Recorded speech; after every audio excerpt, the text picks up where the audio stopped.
Hey, today we're installing a camera cover for the Cybertruck. This is a superhydrophobic camera cover. It's patented. And what it does is, of course, prevent rain and debris build-up on the rear of your camera, which at the time of recording, which is December the 18th, FSD 13 just landed. But you know, the rear camera is an important part of the FSD camera cluster, so it's important to keep it clean as long as you can. So this video is going to be broken up into 4 or 5 sections. We're going to do what's in the box right now. I'm going to do a quick demo. Then we'll roll into the sort of technical reasons why this has a finite lifespan of between 3 and 6 months typically. Then we'll get to the install, and then we'll do a deinstall at the end. So use the chapter markers below to do that. And subscribe, please. So with that said, what's in the box? Well, there's not much. So this is what it looks like. You have a little QR code on the back to get you to this video. And then in the box is the camera cover. So let me just pop this out. This is what it looks like. Got a gel 3M tape on the back here, and it just literally just sticks on like that. So if you've experienced our Model 3Y Hardware 3 version, that's a little more complicated because you kind of got to shim it into place, and the adhesion profile is quite narrow, so there's a bit of a chance of leaking and stuff like that.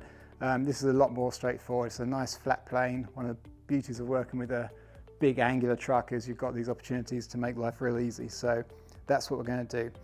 So let's talk about how it works real quick. So we've got an FAQ that we link on the website about the properties of superhydrophobic coating. But in essence, it's, you know, it's obviously at a microscopic level, and it's designed to prevent accumulation of grime, pollution, pollutants, and ultimately water and rain, of course. So it literally bounces off. So what I want to show you real quick is just kind of a demo. I have this old one. I just took this off the Cybertruck. You'll see that at the end of the video. So this has been on the Cybertruck since late July, so pushing 5 months, right? So, but we don't drive it a lot. But if I just kind of show you, I've got the camera here so I can see the light that in the reflection. Got some water here. So it's bouncing off pretty well. But if I just kind of catch the light, you can maybe see there's just a little bit of residue getting left behind there. So that's a sign that it's getting, we're starting to lose the effectiveness of it. The one I just took out the packet, if I just take this real quick, do the same demo. Let me catch the light again. And you'll see it's just, you know, literally bouncing off. Now you've seen all these demos before with ceramic coatings, right, for cars. It's sort of the same thing. Ceramic coating typically lasts longer, but you know, if you've done this, you know, they all offer, or they all claim sort of 2 years worth of coating, maybe top it up once a year. The reality is the water beads on day 1, it beads on month 3, but as you progressively get through the year, it doesn't bounce off as easy as it did. So there is no miracle product. We've tried all of the products to put a coating directly on the lens. That's the obvious solution. Rain-X certainly doesn't do it. There's a Japanese product, I think, called Soft 99. It goes by a few names. It's actually a wet application, so it's perpetually wet. And that's a horrible application for a rear camera because the rear camera is constantly getting bombarded, right? The air of the truck, you've got air whipping around. It's literally, you know, firing dirt and dust and grime at the camera lens all the time you're driving. So this is why the cover is the best option. All right, going to get into some technical stuff now. So feel free to skip ahead if you don't care about why or how it works and why we recommend replacing it every 3 to 6 months. But if you do, I'll put this picture up on the video now. But this is a great illustration. We link it from the FAQ about what we're talking about. We're talking about particulate matter, PM 2.5 and PM 10 in particular. That's what contaminates the surface of this over time. So, and you know, the obvious question is, well, how long is it going to last for me? Depends on 2 main factors really. One, how often you drive, of course. You know, how long is it exposed to environmental factors?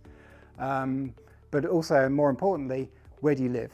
You know, if you live out in the middle of nowhere, your air quality index, your AQI, is always in the green or nearly always in the green. It's going to last a lot longer than if you live in a city centre. You know, the air is heavy with pollutants, contaminants, combustible particulates, that sort of thing, diesel.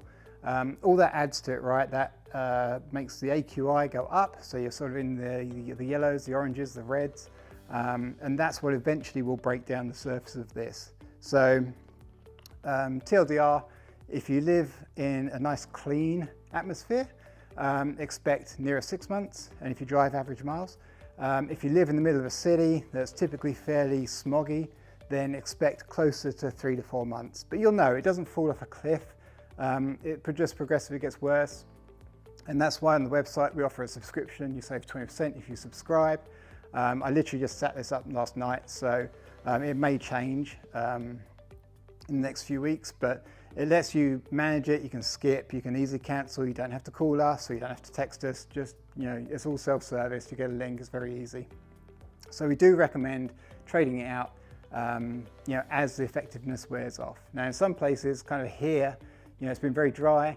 I'll probably just do it, you know, for the winter months, right? So I'll just put it on October, November. You know, by the time summer comes around, it may not be as effective, but it's probably going to be good until the following winter. So you decide how you think it best applies, but that's sort of the technicalities of it. Go to the website, go to the FAQ. It explains in a lot more detail about how this all works, and you know, how we've sort of tested its effectiveness over time. Now I'm going to quickly flash up a quick demo video that was recorded for us by Dirty Tesla in his Model 3, I think, Model 3 or Y. It just shows a side-by-side comparison of a special unit we have made, which was half coated, half wasn't coated, and what it does to repel any kind of build-up. It's very, very effective. So, you know, with FSD relying on the rear camera as well as all the other cameras, it's an important thing to keep clean. And from an aero perspective, it's that rear camera that's always getting bombarded. You would think that would be the camera that Tesla put a washer on. They did not. Maybe they will at some point, but for now, at the end of 24, there is no sign of that. So we are where we are, and this is the best solution for that situation. Okay, with that said, I think we can get to the installation. It's very easy. So follow me over here. Okay, so the first thing we're going to do is clean the area. You'll see that we have our satin PPF on the rear light here, so we have a little bit of it cutting in here and across the top. That's no problem.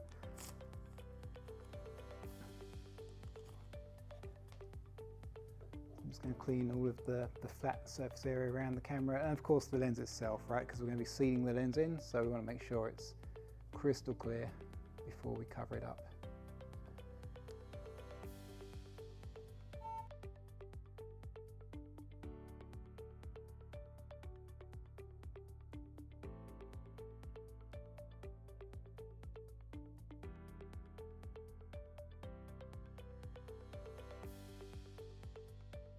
Or something, but just peel this back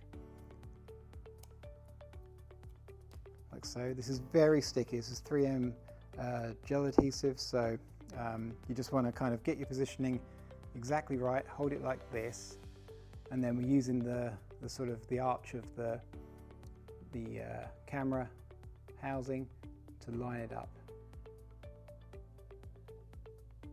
So I've just tapped this into place for now. If you can see, maybe on one of the cameras you've got kind of this nice little sort of reflection coming down here, so you'll just make sure you've sort of got continuity of the reflection. That way you know that everything's lined up well. Once you know that, just apply some firm pressure and hear the truck creak, but nevertheless apply some firm pressure. Like all of our anything that sticks on, basically it all uses this same it uses two different options actually of VHB tape, very high bond tape.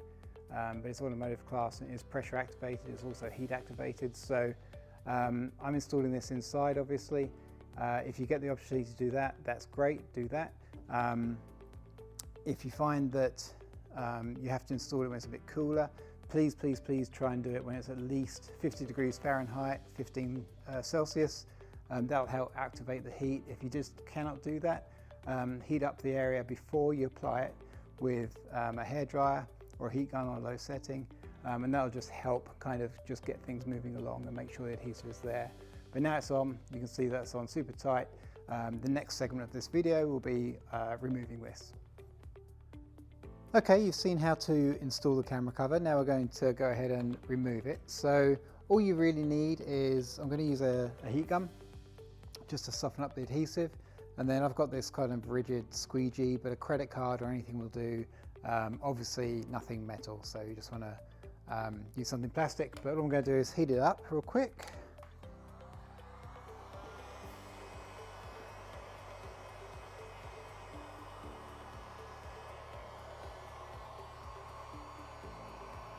And then kind of moving around a little bit, you can see it's starting to sort of twist. And that's what we want to do. We want to sort of twist this off once it's warmed up enough.